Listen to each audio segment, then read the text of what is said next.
la disponibilidad de recursos naturales para afrontar las demandas industriales para la producción de insumos y bienes de capital, el impacto en los costos de la energía, el desarrollo tecnológico alrededor de las cadenas de valor vinculadas a la transición energética, una multiplicidad de variables que deben ser abordadas y comprendidas para poder avanzar.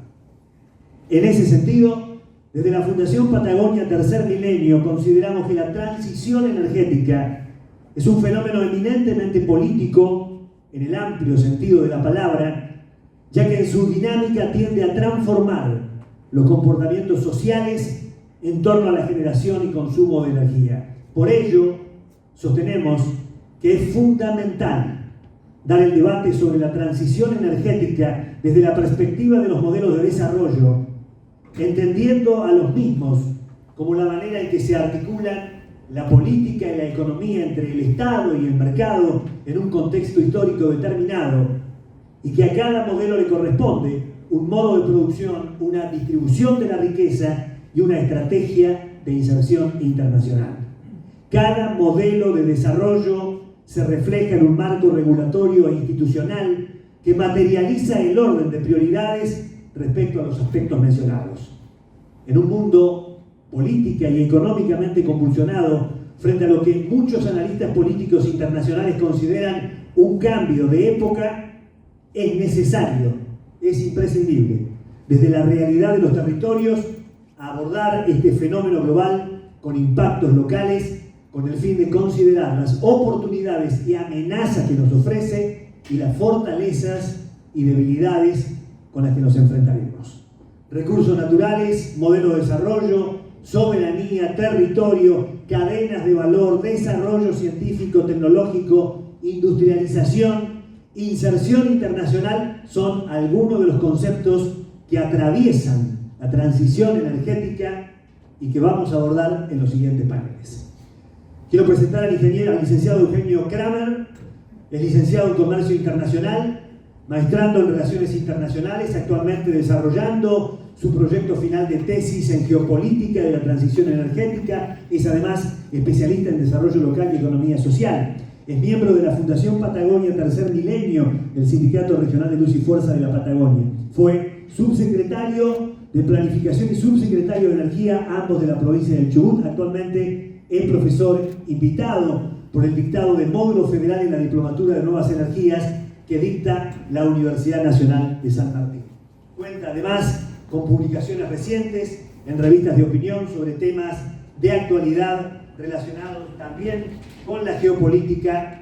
En ese sentido, ha desarrollado como profesor esa diplomatura en Nuevas Energías que dicta la Universidad Nacional de San Martín. Cuenta con publicaciones recientes en revistas de opinión sobre temas de actualidad relacionados con la geopolítica, la transición energética y el modelo de desarrollo, entre otros. Además, ha desarrollado y desarrolla tareas como consultor privado en comercio internacional. A su lado, el currículum no es menor, el ingeniero Rubén Zárate, actualmente presidente de la Agencia Comodoro Conocimiento y Desarrollo de la Municipalidad de Comodoro Rivadavia, siendo su segunda presidencia en el ente autárquico mencionado. Es licenciado en Ciencias Políticas, magíster en Educación Superior, fue ministro de Educación de la provincia de Chubut, secretario de Ciencia, Tecnología e Innovación, presidente de CIEFAP, Centro de Investigación y Extensión Forestal Andino Patagónico, coordinador nacional del Núcleo Estratégico Socioproductivo, Producción y Procesamiento de Recursos Oceánicos del Plan Nacional Argentina Innovadora 2020, integrante de las mesas de concertación nacionales de hidrocarburos,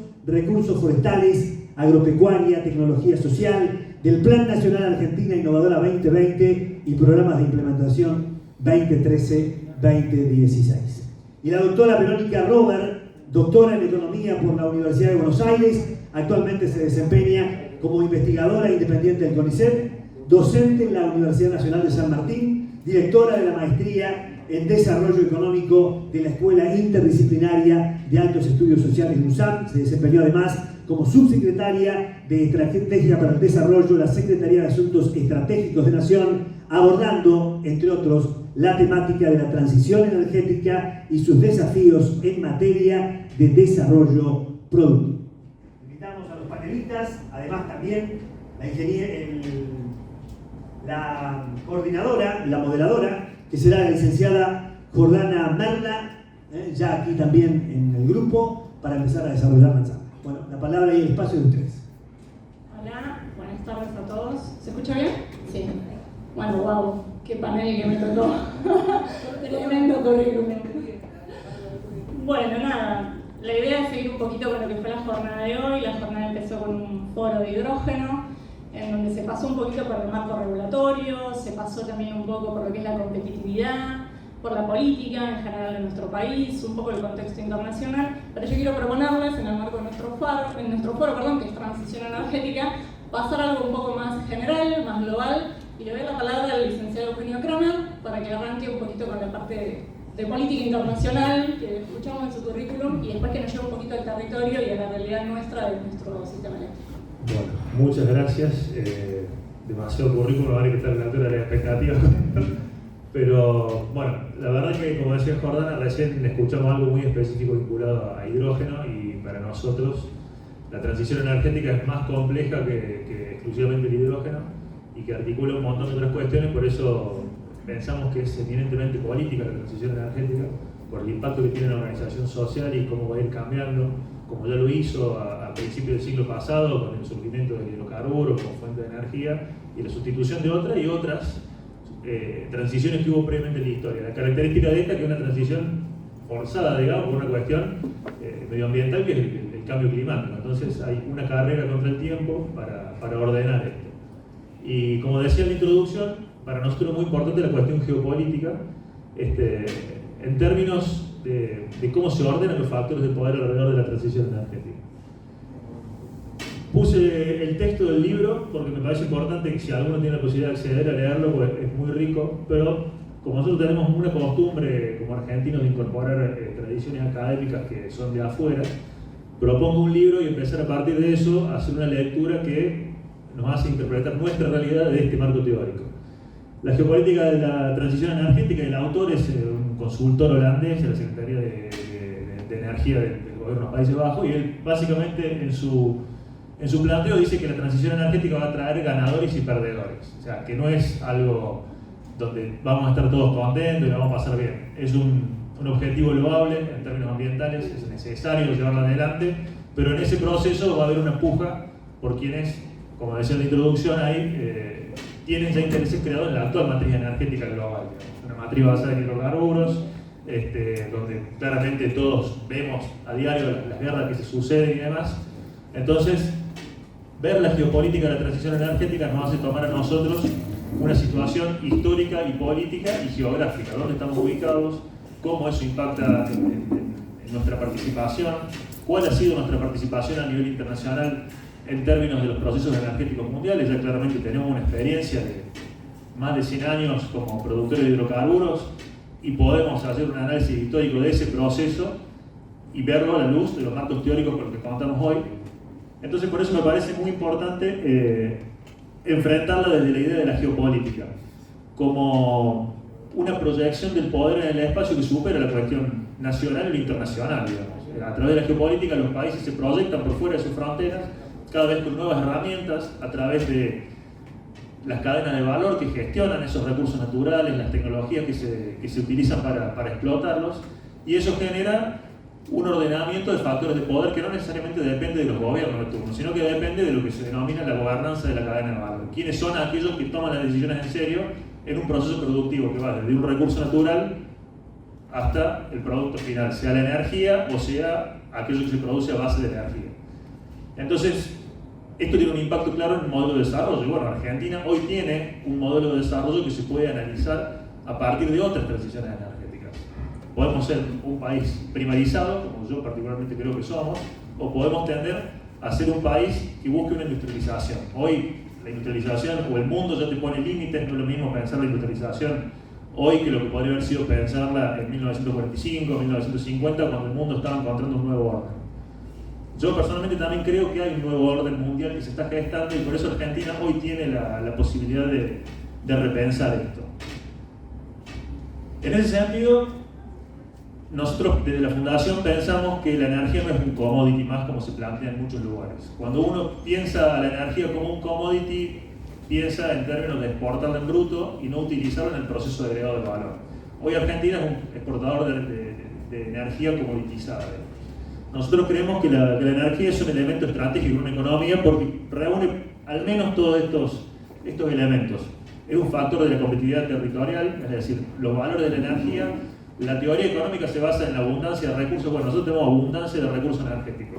¿Cómo usamos esa energía para hacer nuestra economía competitiva a partir de la energía? Es un insumo difundido en el sentido de que participa de todos los procesos de agregado de valor. Algunos con más energía, otros con menos energía. En el caso de Álvaro enfrente utiliza la energía como un insumo crítico, pero una tornería que tiene que prender un torno todos los días y recibe una factura también tiene un impacto de la energía. No solo en Chubut, sino en cualquier lugar del país.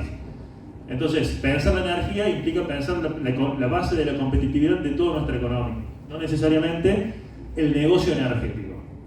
Yo creo que a partir de la reforma del 94 se corrió el eje de una energía para el desarrollo nacional hacia una energía pensada para el negocio energético. Por eso se privatizaron las centrales, especialmente el Comahue.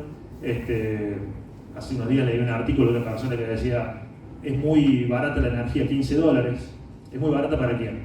Es el costo que le pagan a la represa del Comahue por el mega despachado. ¿Es barata para quién? Es el costo. A ver, de ahí a pagarle $100 como le pagamos en el precio económico hay una diferencia muy grande. Entonces, cuando nosotros pensamos la tarifa energética, pensar el costo de la energía es muy importante si queremos tener una política de competitividad. Es un servicio público, lo vivimos todos en casa todos los días. Eso está de más decirlo. Es un elemento dinamizador de otras cadenas de valor. O sea, si disponemos de energía, podemos pensar en las cadenas de valor, como decía recién, que se habilitan a partir de la disponibilidad de energía, como todas aquellas cadenas de valor que utilizan bienes de capital para procesar y para producir energía. En el segundo panel vamos a contar con la presencia de ADINRA, que es básicamente un organismo que nuclea las cámaras que producen bienes de capital para la industria energética. Y en el marco de la actual discusión de la geopolítica de la transición energética, se convierte en un elemento básico de la soberanía, de la seguridad nacional y de la integridad territorial. Cuando uno, vamos a pasar a ese esquema, cuando se da la discusión sobre la geopolítica de la energía, estos autores que mencionaba al principio, la mayoría de los autores que hacen la lectura de la transición energética desde el marco teórico de la geopolítica, plantean dos cuestiones: la seguridad energética y los intereses económicos de cada nación. La seguridad energética tiene que ver con quiénes son los países importadores y exportadores. Hoy hay países que son energéticamente dependientes y hay otros países que que son proveedores de energía, y hay otros países que, pudiendo ser autónomos en términos energéticos, decidieron ser exportadores y dejaron de lado su propio desarrollo nacional en función de exportar la energía como commodity. Ese es el caso nuestro, que somos un país energético, pero tenemos un problema muy grande de energía en términos de los costos de comercialización, no de generación y de transporte. Vamos a ver ahora más adelante, cuando veamos las redes de distribución de distintas regiones del mundo, cómo tienen distinta naturaleza y cómo eso afecta a los costos de llegar al territorio con energía de calidad e inclusive a la gestión de la soberanía por la capacidad de ocupación territorial que tenemos nosotros a partir de contar con un servicio público. Y Chubut es, digamos, el caso paradigmático de eso. Y después, bueno, la cuestión de la soberanía por la cuestión de la ocupación territorial. Nosotros tenemos hoy una hipótesis de conflicto, que es básicamente Malvinas y el Atlántico Sur, y el territorio que hoy está en disputa, que es Tierra del Fuego y la proyección hacia la Antártida, en el marco de que en 20 años se vence el Acuerdo Antártico y el mundo va a empezar a disputarse eso. Nuestra principal región que se proyecta de manera peninsular hacia la Antártida es la única región que no cuenta con interconexión eléctrica, que es Tierra del Fuego, lo cual es una locura en términos soberanos. Generalmente, entregarle al mercado los proyectos que muchas veces deberían pensarse en términos soberanos y que el costo o que la rentabilidad no está en términos financieros, sino también en términos de oportunidades a futuro, la interconexión de la isla de Tierra del Fuego es fundamental. Y nosotros la estamos dejando de lado, porque no estamos pensando en la soberanía y en la integración, en la integridad territorial a partir de la geopolítica de la transición energética. Les quería mostrar este caso, aparte la lógica de la red. es reticular en todos lados, no existe un centro hacia donde la energía fluya como prioritario. Estados Unidos, que tiene regiones tan inhóspitas como la Patagonia, diría entre California y el Mississippi, tiene redes de energía muy fuertes, entonces no podemos tener como argumento que la Patagonia no vale la pena porque es inhóspita. Realmente la Patagonia necesita ser ocupada, y para ser ocupada de manera nacional primero necesita energía. No podemos esperar que la gente vaya para después llevar el servicio. Lo que tenemos que hacer es llevar el servicio y promover que la gente vaya a vivir ahí, porque claramente la potencialidad y la belleza es fundamental en estos lugares. Europa lo mismo. Europa tiene una red que ocupa todo su territorio, pero nosotros tenemos esto. Entonces, cuando pensamos en la geopolítica de la transición energética, nosotros estamos viendo la potencialidad en términos de commodity, ¿no? Nosotros queremos generar energía para ponerlo en un barco y que se vaya. De hecho, lamento, es algo triste que sucedió el día de ayer, el anuncio de YPF, de que se cae una inversión en Sierra Grande donde había mucha expectativa para poner un barco, lo cual es muy simbólico poner un barco. Un barco se va, viene, está un rato, hace el negocio y se va. La ruta 22, me tocó atravesarla hace unos días, principal corredor hidrocarburífero hoy, entre Vaca Muerta y Bahía Blanca, una sola mano, destruida, sin puentes.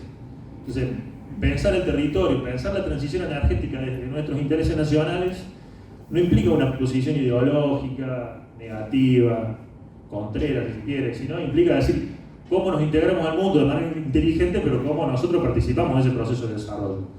Comodoro Rivadavia es lamentablemente un ejemplo de cómo un proceso histórico hidrocarburífero está hoy en una situación crítica, que no ha dependido de decisiones de la ciudad, pero un modelo de desarrollo genera un proceso que llega a la situación de hoy. Y después, la Patagonia.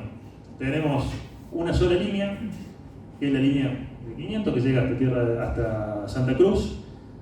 Ahí abajo es un proyecto, porque claramente la línea no existe, conectando a Tierra del Fuego. Y Latinoamérica, que bueno, está acá, que pasa lo mismo. Es una red pensada para la ciudad-puerto. Somos básicamente el resultado de un proceso de colonización y nos ha costado históricamente salir de esos procesos de colonización.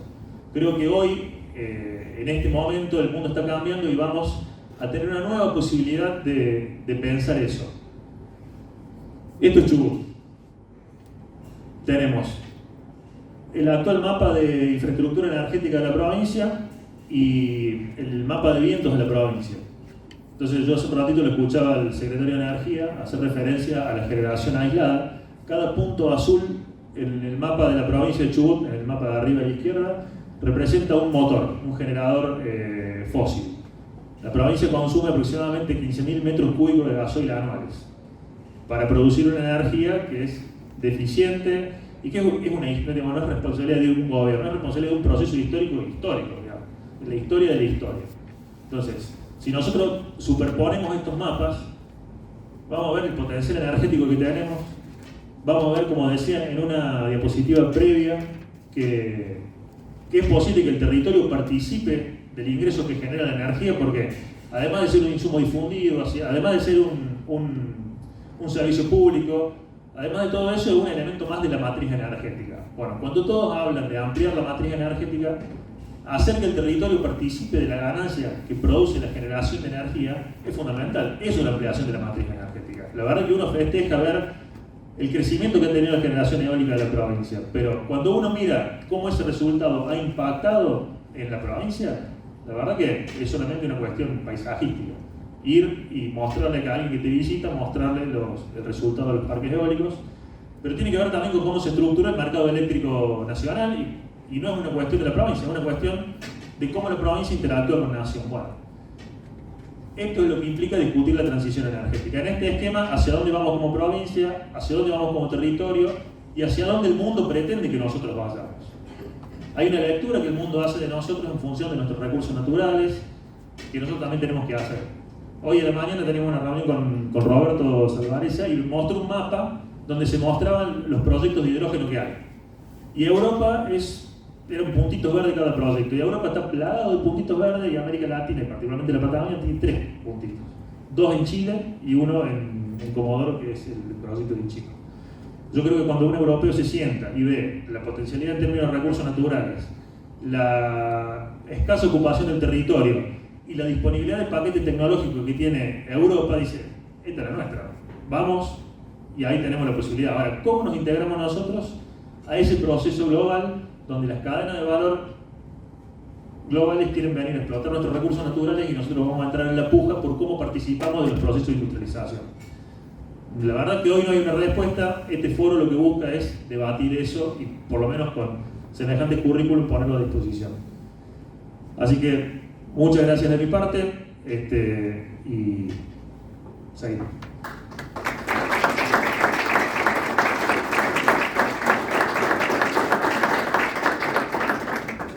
Bueno, gracias Eugenio. Yo me voy a quedar con 3 cositas y le voy a dar la palabra al magista Rubén Zárate. Me voy a quedar con cambio climático, me voy a quedar con el cambio en la política global y me voy a quedar también con oportunidad, ¿sí? Con esas 3 cosas que dijiste.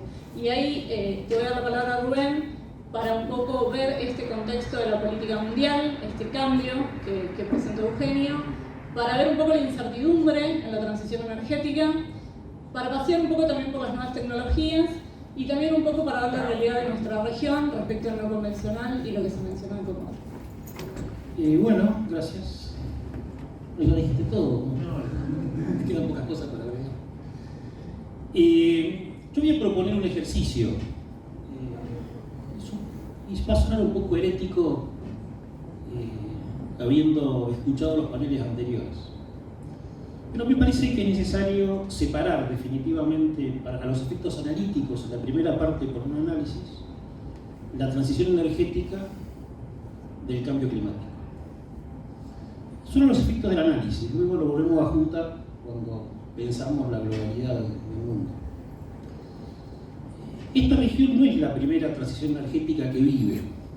Probablemente la más antigua vinculada a Occidente fue la de la generación de aceite de ballena y aceite de lobos, que se comercializaba, se extraía en el Atlántico Sur, se comercializaba en China, Europa y Estados Unidos. Voy a contar un caso cortito, si me permiten repetirme un poco la historia. Hay un barco que en el año 1796, el Neptune, salió de Nantucket, que es la misma isla donde salió de Moby Dick, bueno, la historia. Claro, Nantucket.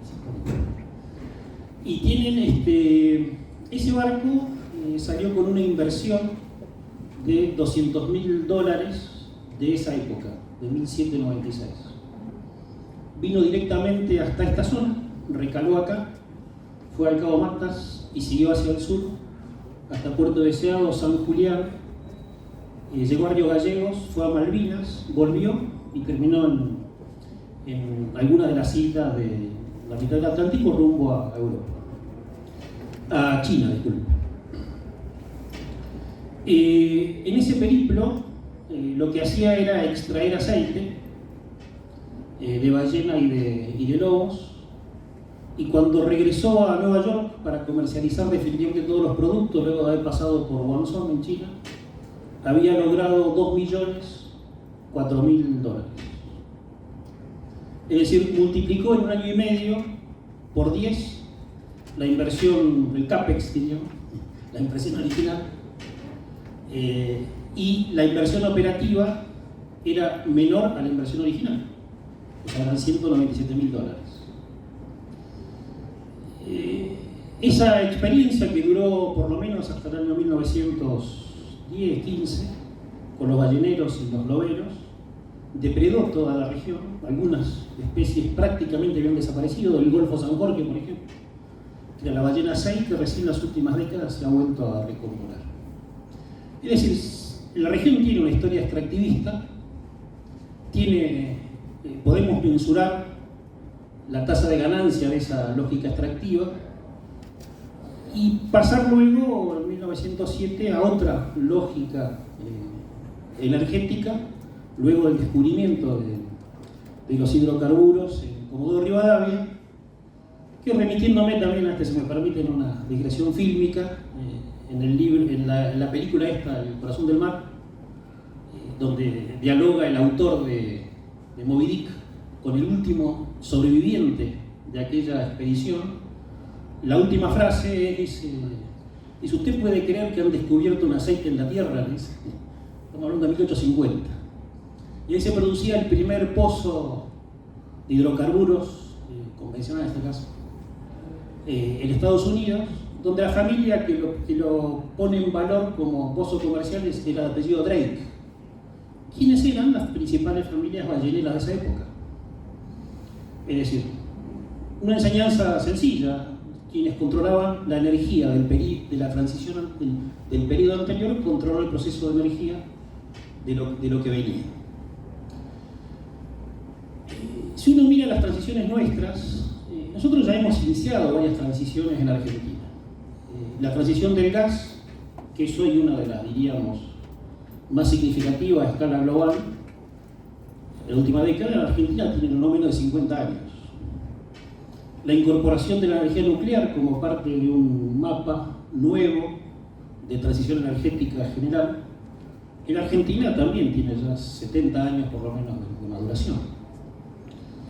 Y las primeras experiencias de energías renovables que se realizaron también se hicieron sobre la base de empresas locales y empresas regionales. Pocos saben, pero la agencia que yo presido se creó en el año 2008, que es el mismo año en que la empresa CAPSA creó Ichico para desarrollar hidrógeno. Y muchos menos saben que esa iniciativa fue de carácter política. En ese momento, quienes gobernaban decidieron conversar con la empresa para generar alternativas posibles de una estrategia que se había conversado esencialmente con la Cámara de Hidrógeno de Japón, 2008. Luego derivó en una experiencia propia de la empresa de muy buena calidad y muy buenos desarrollos, y hoy sigue siendo el único puntito verde, diríamos, de la región en esto. Con lo cual hay varios elementos. El otro, no quiero dejar pasar lo que pasó, lo que ocurrió también en los paneles anteriores, donde aquellos que hace 3 años promovían muy activamente el hidrógeno verde, no dejaron de usar la palabra ralentización como una forma de decir que, bueno, que son proyectos que no necesariamente se van a encontrar en lo inmediato. Nosotros tenemos que ver que estamos viviendo varias transiciones. Hay una que claramente hace a la transición, ahí sí retomo ahora, que hace a los problemas del cambio climático y que claramente introduce novedades tecnológicas, propuestas, nuevas fuentes de energía para disminuir los gases de efecto invernadero, y bueno, y eso va esencialmente contra el petróleo, digamos, desde el punto de vista de la geopolítica también estamos hablando de eso. Y eso me parece que es uno de los puntos. Ahora, después tenemos otras transiciones al interior, y esta la mencionaba Jordana recién, que es la transición que estamos viviendo hoy en nuestro territorio, que es la transición del convencional al no convencional, que no es una transición sencilla. Comodoro Rivadavia tiene estos días no menos de 2.000 desempleados nuevos producto de esta transición, ¿no? Hay una reconversión general de las estrategias de inversión de las empresas, pero también ocurre en el marco de un formidable cambio del uso de nuevas tecnologías para incrementar la productividad y la competitividad, no ya de los no convencionales, sino de los convencionales. Y aparece una trama bastante compleja respecto de quiénes son los que asumen la responsabilidad y obtienen mayor nivel de renta de la cadena de valor. Y acá quiero mencionar algo que me parece interesante. Cuando uno mira, para agregar ahora temas de actualidad, vinculado al tema de tecnología que planteaba Jordana y que me parece interesante ver. Soy de la idea, y vengo insistiendo en esto, que toda tecnología produce un cierto tipo de emplazamiento en un territorio, configura el territorio y dirime las formas del poder del territorio. Por lo tanto, dirime la forma que se obtiene la renta o se distribuye, como quieran plantear. Algunas empresas, por ejemplo Halliburton, fue de las principales empresas que entre el año 2009, 2013, 2014 generó la mayor cantidad de patentes y licencias para lo que son los sistemas de perforación del no convencional. Esa empresa, digamos, dio origen a toda una trama productiva que se desarrolló muy fuertemente en Texas, con participación de las universidades, particularmente el sistema científico y de defensa también de Estados Unidos, y desarrollaron la mayor cantidad de tecnologías, patentes para poder desarrollar en convencional. Entonces, ¿qué es lo que queda hoy del no convencional? Bueno, queda la operadora, que le queda un registro, las provincias que tienen alguna regalía, pero en realidad si uno mira al interior de la cadena de valor, el porcentaje más alto, que va entre el 40 y el 50% de extracción de renta de la cadena de valor, queda en las grandes empresas de servicios petroleros que controlan el royalty de la mayoría de las tecnologías que se utilizan para esto. Esto es muy importante. Y creo que acá es donde ahí sí empezamos a conversar de soberanía en un sentido no simbólico, sino también que nos debe reorientar a nuestras propias estrategias de cómo queremos nosotros plantear el desarrollo. Y ahí sí, sea energía renovable, eólica, solar, hidrocarburos o lo que fuera. Es decir, además de la fuente, otra herejía. Deberíamos terminar definitivamente con la idea extractiva como única forma de razonar los recursos naturales vinculados al territorio. Y acá, bueno, hay que hacer una pequeña, ya que lo ve Roberto, digamos, una pequeña autocrítica al sistema científico, ¿no? Que siempre considero que los procesos de innovación tecnológica son más propios de economías industriales que no se basan en los recursos naturales. Entonces, bueno, ahí debo decir que como región hemos sido un poco relegados en esa. Sin embargo, es posible demostrar que desde la estrategia de recursos naturales es posible desarrollar tecnologías, que además el control de esas tecnologías facilita también el control de las estrategias de largo plazo sobre el manejo del territorio y los recursos naturales y obviamente el ambiente. Entonces, ahí también hay otro punto que me parece que merece que lo tomemos en cuenta y que nosotros también reflexionemos lo que está ocurriendo en el actual contexto. Y no quiero terminar la exposición en esta orientación que retomo no lo voy a repetir, pero que compartimos, geopolítica, soberanía, etc. Y quiero detenerme un momento en el RIGI. Mejor dicho, no en el RIGI, la ley bases, que da origen al RIGI. La ley base, y una parte ya había sido modificada por el decreto 70. La ley base modifica la ley de hidrocarburos en Argentina. Totalmente. Por ejemplo, elimina el artículo 2 de la ley de hidrocarburos. ¿Qué decía el artículo 2 de la ley de hidrocarburos? Que las empresas, las operadoras de los hidrocarburos debían tomar en cuenta el desarrollo territorial, debían tomar en cuenta la soberanía energética para la toma de decisiones y debían tomar en cuenta, por ejemplo, el tema de la autonomía energética para la toma de decisiones. En otro artículo decía que era potestad del Estado regular el precio definitivo, el precio de surtidor, diríamos, al que iba, y la cadena que derivaba en ese precio de comercialización de la energía. Todo eso fue eliminado, no está más eso. Entonces, claramente, si una empresa hoy toma decisiones que contradigan las estrategias de desarrollo local y territorial, estaría enmarcada legalmente. Luego podríamos evaluar si eso es éticamente razonable y sobre todo si las empresas son meramente instrumentos jurídicos para obtener hiperganancias o pueden ser además instrumentos de desarrollo. Lo que nos ha hecho perder el RIGI en torno a recursos naturales energéticos, lo mismo ocurre para el litio, es que hemos perdido la capacidad de exigir a las empresas la preocupación y el desarrollo de sus propias políticas empresariales en torno al desarrollo, obviamente las tramas productivas del interior, las tramas pymes, etc. Un tema nuevo, es un nuevo escenario, que por otra parte viene acompañado de una estrategia de que los precios deben igualarse indefectiblemente al precio internacional. Entonces toda la estructura corre atrás de ese precio internacional, cuando en realidad no es lo mismo tener gas que no tenerlo. O sea, no es lo mismo procesar gas en España, por ejemplo, más a persona, que la saca de muchos lugares, que procesarlo cuando lo tenías al lado. Eso no es lo mismo. El otro tema es que está comenzando a aparecer en las concesiones nuevas el concepto que el dominio del recurso pasa a ser de las empresas. Es un concepto complejo que trajo mucho debate entre dominio y jurisdicción en su momento, con la reforma constitucional del 94. Generó un debate muy interesante cuando Néstor Kirchner, elaboró y puso en marcha la ley corta, pero siempre se concibió que el dominio era parte, como el artículo 124 lo indica, originario de las provincias. Bueno, esto ahora ha comenzado a ser seguido por un periodo determinado, 35 años, 40, etc., directamente a las empresas. Según cómo se trata el tema, esto es nuevo, tendríamos que explorarlo mucho, habría que ver cuáles son las regulaciones necesarias para reorientar esta discusión, pero según cómo se trate podría ser una mayor autonomía de las empresas para tomar decisiones, pero también podría terminar siendo una renuncia histórica de los territorios para definir el uso de sus recursos naturales. Por ejemplo, si uno quisiera industrializarlo, no podría. Tendría que simplemente ajustarse a las nuevas formas de comer. Porque por otra parte, el dominio está integrado en la totalidad de la cadena. Lo dice expresamente. Dice producción, exploración, comercialización.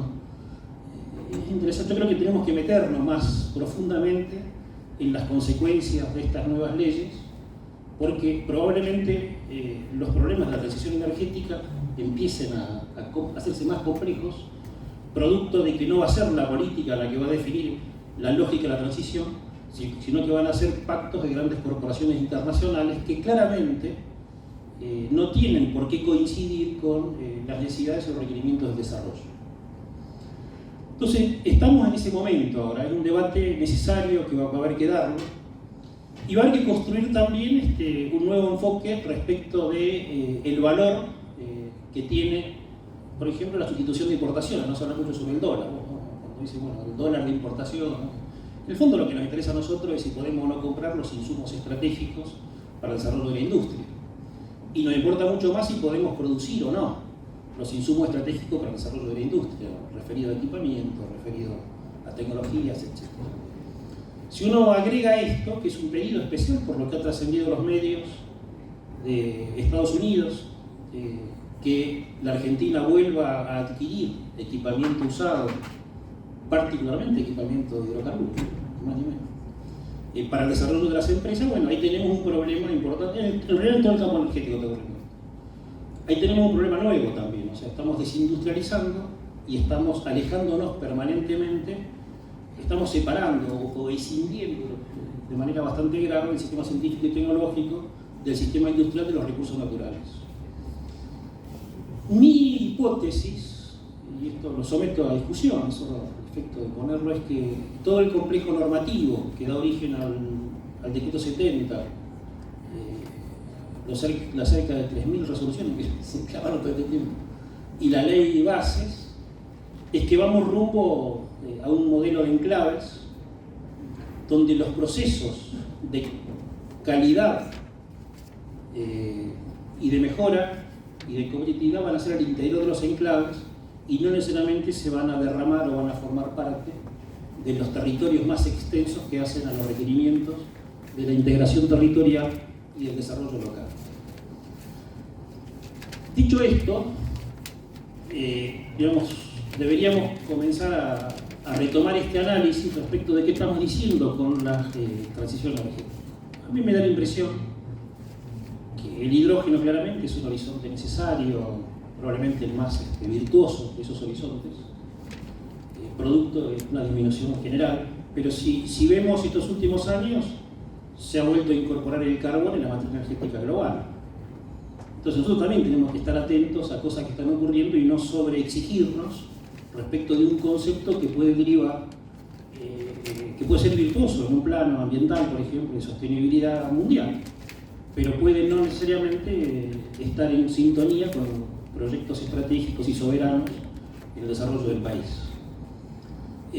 Y esto también me parece que acá hay un punto importante. Probablemente tengamos que prestarle mucha atención al gas en esta época, tengamos que prestarle mucha atención a la energía nuclear y los niveles de desarrollo que la Argentina tiene, tengamos que prestarle mucha atención a procesos de descarbonización nuevos, que no necesariamente están vinculados a sustitución de energías, o incluso en el caso de los yacimientos en Condor Rivadavia, como está ocurriendo en Noruega y otros países, la reutilización de pozos decretados y otros con otro tipo de orientaciones estratégicas que nos permitan desde el almacenamiento de gas para la industrialización a la captura de carbono a otra, ¿no?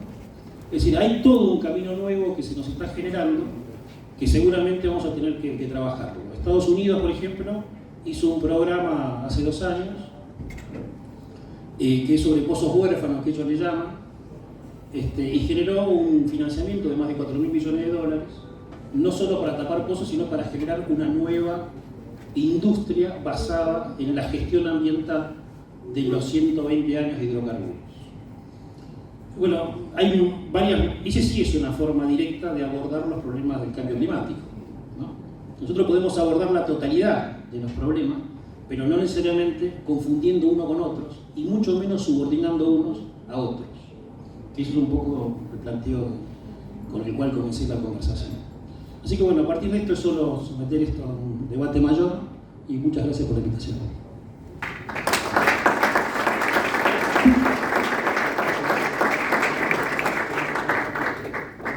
Muchas gracias, Rubén. No te dejaste nada para la conclusión, que le quiero dar un ratito para que... El problema es que tengo que ir a otro panel en 10 minutos. Bueno, nada, le doy la bienvenida a la... No hay problema. Le doy la bienvenida a la doctora Verónica Roberts. Un poco por tu trayectoria y por lo que sabemos que vos estuviste trabajando en Nación, estaría bueno que nos cuentes un poquito sobre la Estrategia Nacional del Hidrógeno en aquel momento, ya que justamente fue algo que se habló hoy por la mañana, pero a su vez, siguiendo con lo que comentaron los compañeros del panel, seguir un poquito con el marco regulatorio y cambios en las tecnologías. Te voy a prestar un micrófono. Muchas gracias, Jordana. Bueno, voy a tratar de ser breve y voy a empezar por ahí volviendo a definir algunas cuestiones porque me parece que es muy importante, ¿no? Cuando hablamos de transición energética se habló de caminos, se habló de pasar de un lado a otro, de reducir determinado tipo de usos de combustibles, de utilizar nuevas energías. En realidad a mí me gustaría agregar una dimensión adicional a la transición que no tiene que ver solamente con un cambio cuantitativo, sino que con cambios y con transformaciones de fondo, cualitativas. La transición a lo que lleva es una transformación, digamos, podemos anticipar sin precedentes en las formas de producción.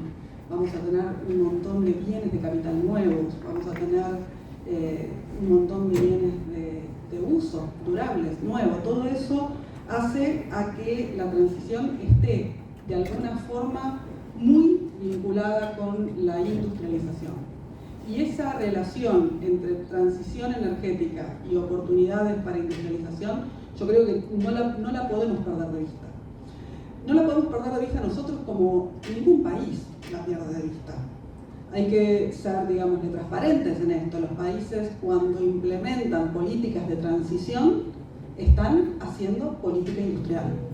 Están identificando sectores estratégicos, están apostando al desarrollo de las cadenas, están viendo cómo desarrollar conocimiento, identificar los lugares donde van a hacer las patentes críticas para obtener rentas detrás de eso. La transición, como también decía Eugenio recién, es un proceso que se da de forma acelerada, ¿sí?, por esta, digamos, demanda ambiental y climática, y obviamente no hubiera tenido lugar sin el impulso de las políticas públicas. Sin embargo, ahora, ¿no?, ya, digamos, 10 años después de la firma del Acuerdo de París, 30 años o más, casi 50 años después de que empezáramos a detectar los problemas ambientales asociados con el cambio climático, con una reducción de costos en las tecnologías asociadas a la transición fenomenal. El costo de los paneles solares, la eficiencia de la energía eólica, el costo de las baterías. En el 2010 el kilowatt de baterías kilowatthora de baterías estaba en $1.000 y hoy está debajo de los $100. Ese tipo de eficiencia hace que hoy por hoy la transición empiece a funcionar con determinada autonomía en relación a los intereses públicos.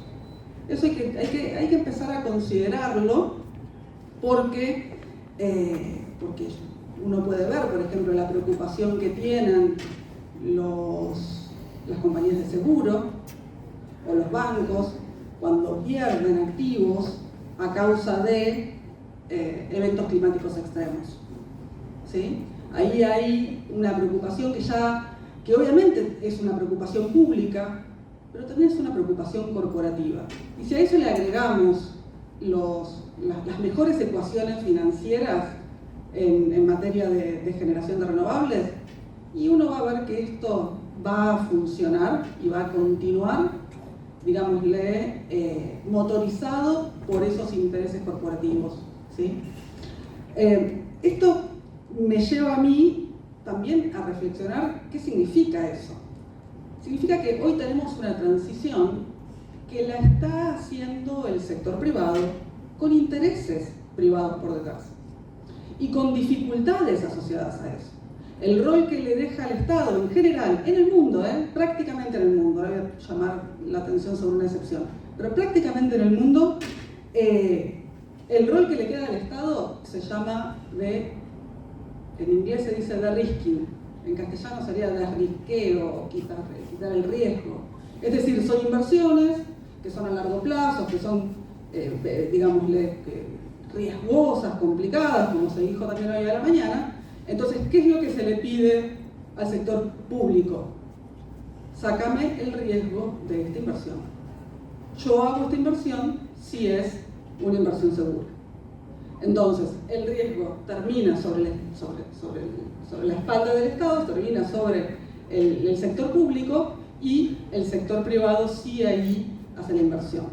Es problemático eso, es problemático porque la dirección de la transición está impuesta desde el sector privado, pero los riesgos y los costos de la transición quedan puestos sobre el sector público. Ahí hace falta una discusión. Ahí hace falta una discusión, por ejemplo, con respecto a lo que va a pasar con el crecimiento de las renovables en términos de redes de transmisión, del uso de esas redes de transmisión, de lo que va a pasar, por ejemplo, con el uso de baterías estacionarias para resguardo de las energías renovables. Eso va a crecer, yo diría, casi indefectiblemente, porque en la medida que tengamos sistemas energéticos desregulados con alta variabilidad del precio de la energía, la batería pasa a ser un componente fundamental para arbitrar en el precio de esa energía. Y de vuelta, todo eso funciona muy bien desde una lógica exclusivamente privada. Ahora, si la lógica es privada, que el riesgo también se ha asumido por el sector privado. Si vamos digamos, si el sector público, desde el ámbito público se asumen estos riesgos, es importante también poder entender cuáles son los beneficios públicos que vamos a perseguir con esta transición. Cómo desde lo público se puede también diseñar este trayecto de la transición. Decía que hay algunas excepciones. Una excepción claramente es China. Hoy Estados Unidos, Trump, ¿no? Tiene un discurso negacionista climático, ¿sí? Igual que nuestro presidente, discursos negacionistas climáticos. El negacionismo climático no resuelve el cambio climático. En este contexto donde Estados Unidos se retira de la agenda climática internacional, China avanza. Y China puede avanzar en esta agenda a pesar de ser uno de los países más emisores a nivel global y con mayor crecimiento a nivel global, porque también hizo sus apuestas estratégicas a los sectores críticos de la transición, porque hizo sus apuestas a la electromovilidad, a las baterías, a los minerales críticos, a las energías renovables, a los paneles solares, ¿sí? Con ese acervo tecnológico e industrial, China va a ganar el liderazgo de la transición, a pesar de que Europa lo asumió con mucho ahínco y sin embargo hoy tiene dificultades serias para poder llegar con sus metas, como también se dijo hoy. Entonces, volvamos a casa. Tenemos un mundo que va hacia una transición, que tiene una dirección bastante guiada desde lo privado, con poca discusión sobre todo aquí en Argentina, sobre cuál es el beneficio público de esta transición. Y para nosotros, ¿no?, esta transición, que es costosa, tiene ventajas en la medida en que veamos en esta transición las oportunidades de industrialización mencionadas al comienzo, ¿sí? Acá lo que es fundamental es que la política ambiental y climática no esté desvinculada de la política industrial. Con una política ambiental y climática desvinculada de la política industrial, a lo que llevamos es a mayores importaciones de tecnologías de la transición. ¿Y a qué nos conduce eso? Eso nos conduce a una mayor desindustrialización de nuestra estructura productiva. Nuestra estructura productiva está montada en los combustibles fósiles. Eso lo sabemos, o sea, es lo que sabe hacer nuestra industria. Son los recursos que ha manejado durante muchas décadas. Si Argentina quiere sostener una actividad industrial, si Argentina quiere sostener niveles altos de capacidad productiva de base industrial, empleo industrial, tiene que pensar en la transición para la supervivencia de su propia industria, ¿sí? Y eso, que ahí voy a la estrategia y la ley de hidrógeno, eso es lo que habíamos puesto en la estrategia nacional del hidrógeno cuando nos tocó participar. Dijimos, ¿hidrógeno? Sí. ¿Hidrógeno verde? No. Si tenemos gas, si tenemos recurso nuclear, hidrógeno de todas las fuentes que tengamos para explotar. Y cuando dijimos hidrógeno como molécula, dijimos no, hidrógeno como cadena. Es más, lo interesante del hidrógeno es que no es una cadena, es una matriz. Las oportunidades que se abren en torno a la industrialización, en torno al hidrógeno, son muchas realmente. Pero eso son grandes inversiones complementarias. Nunca se hubiera construido un polo petroquímico en Bahía Blanca sin dirección pública, sin coordinación de enormes inversiones complementarias. Hay que volver al desarrollismo, hay que volver a las ideas de Rosa y Rodin, del Big Push. Acá hay un empuje fenomenal de nuevas tecnologías asociadas a la transición que tienen este potencial industrializador. Pero si nosotros nos quedamos con la agenda climática sin la agenda industrial y con los recursos que tenemos, las rentas que están detrás de esos recursos, los intereses corporativos que están detrás de esos recursos, simplemente vamos a terminar más desindustrializados y más primarizados. Así que bueno, esto es todo lo que tenía para decir.